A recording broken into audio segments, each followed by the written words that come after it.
Il y a un dicton qui dit « Les hommes ont besoin de coucher pour tomber amoureux, les femmes ont besoin de tomber amoureuses pour coucher ». C'est à peu près faux comme dicton, mais il y a toujours un fond de vérité comme toujours.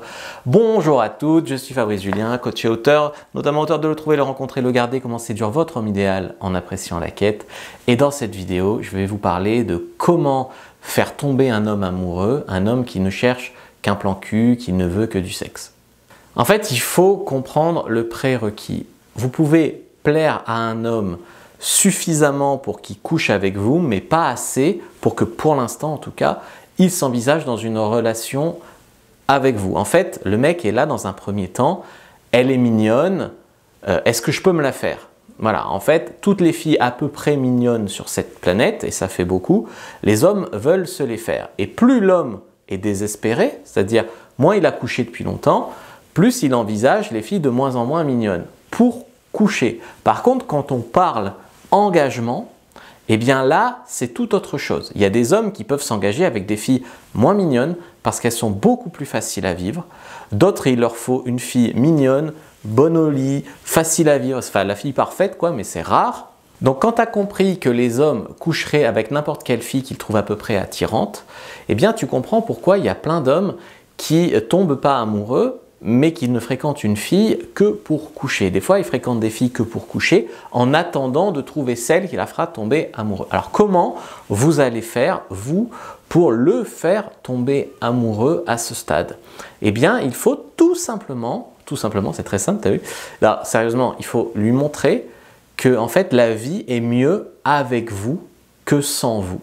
Et là, il y a beaucoup de femmes qui se trompent à ce stade. C'est-à-dire qu'elles se disent « Ah, je vais lui prouver que la vie est mieux avec moi que sans moi, donc je vais lui faire des tas de cadeaux, je vais être aux petits soins, je vais tous les jours l'appeler, prendre des nouvelles, le soutenir, l'encourager, je vais… » Voilà. Et en fait, elles donnent tout. Et le mec n'a pas besoin de s'engager pour avoir accès finalement à tous les avantages que vous donneriez à votre petit ami. Et donc, comme il n'a pas besoin de s'engager pour avoir accès à tout ça, schématiquement, à votre sexualité et à votre affection, eh bien, il ne s'engage pas. Mais est-ce que la solution, comme certaines femmes le disent, c'est de ne donner aucun avantage de petit ami, donc pas d'affection, des fois même pas de sexe, rien, en espérant qu'il s'engage d'abord pour avoir accès à ça? Non, parce qu'il ne s'engagera pas s'il n'a pas goûté à ce que vous pouvez offrir. Donc le truc, c'est d'en donner un peu, mais avec des limites et des standards, toujours en vous respectant, pour qu'il ait envie d'en avoir plus. Mais si tu ne lui montres pas de quoi tu es capable en tant que petit ami, eh bien il ne voudra pas s'engager. Mais si tu lui donnes tout sans qu'il ait besoin de s'engager, il ne s'engagera pas non plus. Donc il faut vraiment qu'il voit votre valeur, mais il faut aussi qu'il y ait un petit challenge à vous avoir ou à vous garder. Et ça, en fait, ça arrive très facilement quand vous êtes une femme heureuse qui a une vie bien remplie, qui fait plein de choses, qui fait des rencontres, qui a des copines qui sortent, qui a un job qui lui plaît, qui fait une activité sportive. Enfin voilà, tu vois, quand tu es une femme vraiment indépendante, eh bien, ça devient beaucoup plus difficile de t'intéresser, de t'avoir et de te garder. Et surtout, si on déconne, eh bien, il peut y avoir un autre mec aussi bien que nous qui prend notre place.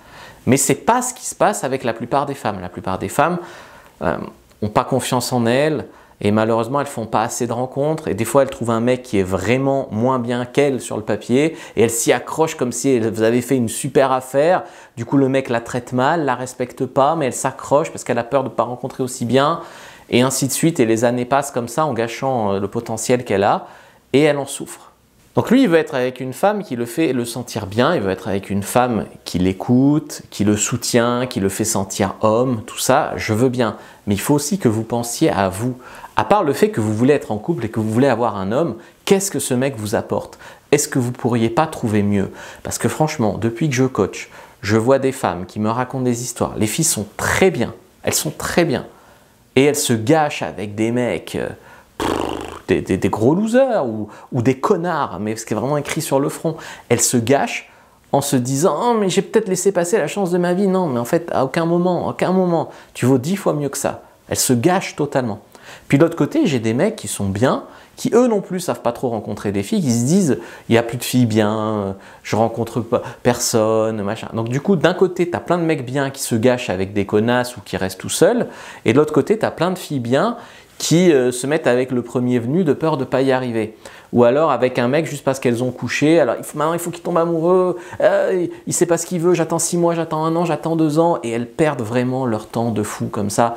Et souvent à la fin, le gars dit « Ah ben j'ai rencontré quelqu'un d'autre avec qui ça passe bien, on se voit plus ». Et là la fille dit « Mais ça fait 6 mois que je couche avec toi en espérant que tu tombes amoureux, et là tu l'as rencontré elle, et au bout de 2 semaines tu quittes tout, tu me quittes et tu quittes tous tes plans cul pour coucher avec elle ». Et là elle crie à l'injustice, elle voit bien que ça ne marche pas comme ça. Alors après, on va dire, est-ce que le sexe, ça compte? Il y a des femmes qui disent, je ne coucherai pas avec lui s'il ne s'engage pas, comme ça, il s'engagera. Non, ça n'a aucun rapport. Tu as des mecs, ils peuvent attendre 3 semaines avant de coucher avec une fille, ou même 1 mois, 2 mois, 3 mois, mais quand ils ont couché avec elle, eh ben, ils vont voir ailleurs. Ça n'a rien à voir. Puis tu as plein de couples de nos jours qui couchent ensemble le premier soir, c'est fluide, c'est super, ça accroche à tous les niveaux, ils se mettent ensemble.